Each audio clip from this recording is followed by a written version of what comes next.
నమస్తే. పిఠాపురం వర్మ గారు మొన్న ఎలక్షన్లో 24 ఎలక్షన్లలో పవన్ కళ్యాణ్ గారికి అక్కడ పొత్తు ధర్మంగా అక్కడ సీటు రావడంతో అక్కడ సీటు కేటాయించుకోవడంలో ఆ తర్వాత మాత్రమే వర్మ గారు అనేది ప్రపంచానికి, ఈ రాష్ట్రానికి కూడా పూర్తిగా తెలియదు. ఒకప్పుడు ఇప్పుడు తెలుసు. ఎందుకంటే అంతకుముందు వర్మ గారు అంటే అక్కడ ఆ లోకల్ ఏరియాకి తెలిసేమో కానీ ఆ చుట్టుపక్కల ఊర్లకి, ఆ నియోజకవర్గాలకి ఏమన్నా తెలిసేమో కానీ నాకైతే తెలియదు. మాకైతే నెల్లూరు, ఒంగోలు, ఇటు చిత్తూరు ఈ ఏరియాలో అసలు వర్మ గారు అంటే ఎవరో కూడా పూర్తిగా తెలియదు. ఆయన అనుచరుడు ఒక ఆయన మొన్న కడపలో మాట్లాడుతున్నాడు మహానాడులో. పవన్ వర్మ గారు లేకపోతే మీరు గెలిచేవాళ్ళు కాదు.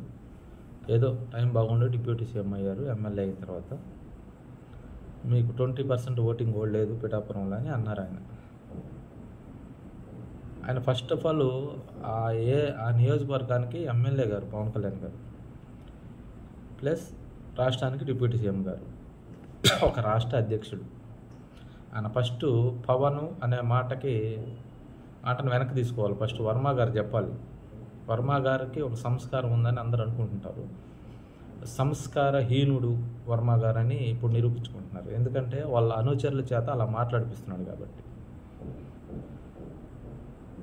ఇంకోటి, వర్మ గారికి ఒకప్పుడు టీడీపీ చంద్రబాబు నాయుడు గారు సీటు ఇవ్వకపోతే ఇండిపెండెంట్గా పోటీ చేసి గెలిచారు అని అంటుంటారు. అంతవరకు తెలుసు నాకు.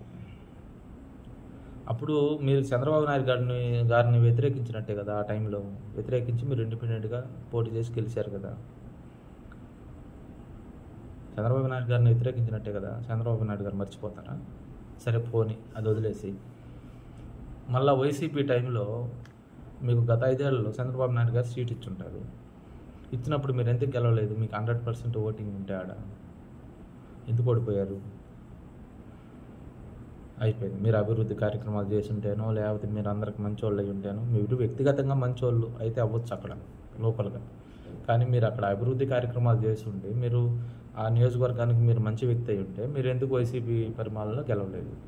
అంటే అందరూ ఓడిపోయారు కదా అనుకోవచ్చు. 23 మంది గెలిచారు కదా టీడీపీ వాళ్ళు. వాళ్ళలో మీరు ఒక రౌండ్ ఉండొచ్చు కదా, ఎందుకు గెలవలేదు? చంద్రబాబు నాయుడు గారు అంత అమాయకులేం కాదు. ఇంకోటి, పవన్ కళ్యాణ్ గారు కూడా మిమ్మల్ని చూసి అక్కడ పోటీ చేయలేదు. ఎన్నికలకు ముందే ఎప్పటి నుంచో 1 సంవత్సరం 2 సంవత్సరాల ముందు నుంచే ఆయన సర్వేలు చేయించుకున్నారు. మేము కూడా చూసాం, సోషల్ మీడియాలో చూసాం, మెయిన్ మీడియాలో చూసాం. పిఠాపురంలో పోటీ చేసి మేము గెలిపించుకుంటామని అక్కడ ప్రజలు చాలామంది చెప్పారు. అంతకుముందు వంగా గీత గారు ముందు ప్రజారాజ్యంలో గెలిచింది కూడా అక్కడ చిరంజీవి గారి కుటుంబానికి అక్కడ బలం ఉంది. ఆ బలం ఉన్నది కాబట్టి అక్కడ గెలిచారు వంగా గీత గారు. అదే బలం మీద మీరు 5 ఏళ్ళు మీరు గెలిచినప్పుడు 5 ఏళ్ళు ఏమి చేయకపోక ఏమి విరగదీయలేదని మళ్ళీ వైసీపీలో వంగా గీత గారిని గెలిపించారు. మీకు ఎక్కడెక్కడ 100% ఓట్ షేరింగ్ ఉందండి వర్మ గారు? ఇంతవరకు మేము జనసేన వాళ్ళ మొత్తం మిమ్మల్ని చాలా గౌరవంగా, ఎందుకంటే మీకు ఒకవేళ సీట్ ఇచ్చిండే వాళ్ళేమో ఆడ కళ్యాణ్ గారి వల్ల ఆ సీటు మీరు వదులుకున్నారు. మిమ్మల్ని బాగా అంటే ఆ ఉద్దేశంతో గౌరవిస్తూ ఉన్నాం. మీ క్యారెక్టర్ మాకు తెలియదు. అదొక్క ఉద్దేశంతో పవన్ కళ్యాణ్ గారికి మీరు సపోర్ట్ చేశారు అని, ఎంత మేరకు సపోర్ట్ చేశారు మీరు అనేది అది తర్వాత సంగతి. మేము సపోర్ట్ చేశారు అనుకోనే మీకు విలువిస్తూ ఉన్నాం ఇన్ని రోజుల నుంచి. మీ కుసంస్కారానికి మీరు మీ స్వార్థపు మీ క్యారెక్టర్ ఇప్పుడు బయటపడిపోతుంది. మొత్తం మీ నిజ స్వరూపం బయటపడుతుంది అనమాట. మీ అనుచరులతోటి మీరు అలా మాట్లాడించడం ఎంతవరకు కరెక్ట్? నాగబాబు గారు అలా అన్నారు అంటే, నాగబాబు గారు అలా అనే పరిస్థితికి మీరు తెచ్చుకున్నారు అంటే దానికి అర్థం మీరే. మీరు మీ అనుచరుల చేత మీరు చెప్పకపోతే వాళ్ళు అనరు. ఇంకొకటి, అతను పవన్ అని 10 సార్లు అన్నాడండి. నాకు తెలిసి ఒంగోలు దగ్గర నుంచి, అంటే చీరావుల, బాపట్ల దగ్గర నుంచి వైజాగ్ వరకు, ఈవెన్ వైఫ్ను కూడా, అంటే భార్యను కూడా భర్త ఏమండి అని పిలుస్తారు.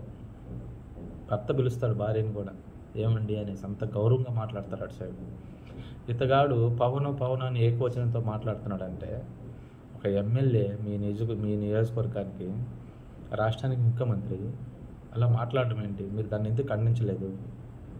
ఇప్పుడు కూడా వర్మ గారు అంటాం మేము. ఎందుకంటే మీ సైడ్ ఉన్న సంస్కృతి అది.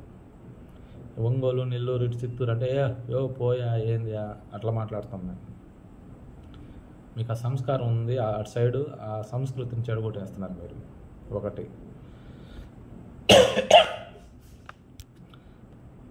మీరు ఇంకా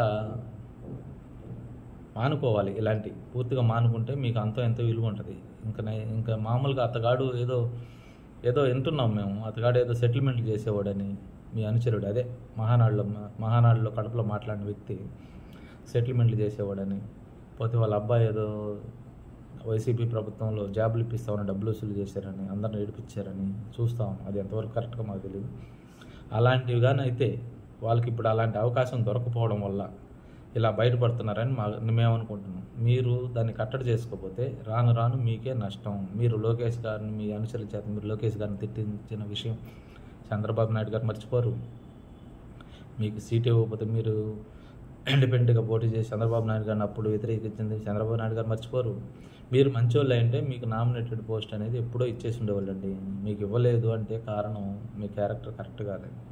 చంద్రబాబు నాయుడు గారు అన్నీ ఆలోచిస్తుంటారు. నిన్న మొన్న ఎప్పుడో లోకేష్ గారు కూడా అన్నారు, ఏదో మమ్మల్ని పొగిడితేనో మమ్మల్ని మా చుట్టూ తిరుగుతానో మీకు పదవులు రావురా బై, క్లారిటీగా చెప్పేశాడు. పదవులు రావురా బై అని చెప్పేశాడు క్లారిటీగా. అర్థమైందా? మీ క్యారెక్టర్ ఏంది, మీ హిస్టరీ ఏంది అన్నీ చూసే చంద్రబాబు నాయుడు గారు పదవి ఇస్తారు. మీరు ఇట్లా పిచ్చి చేష్టలు చేస్తే మీకు పదవులు రావు అని చెప్పేశారు. దాన్ని దృష్టిలో పెట్టుకొని మీరు మీ క్యారెక్టర్ని, మీలో ఉన్న మీపై మాకున్న మంచి ఒపీనియన్ని చెడగొట్టుకోకుండా నిలబెట్టుకుంటారని ఆశిస్తూ నమస్కారం.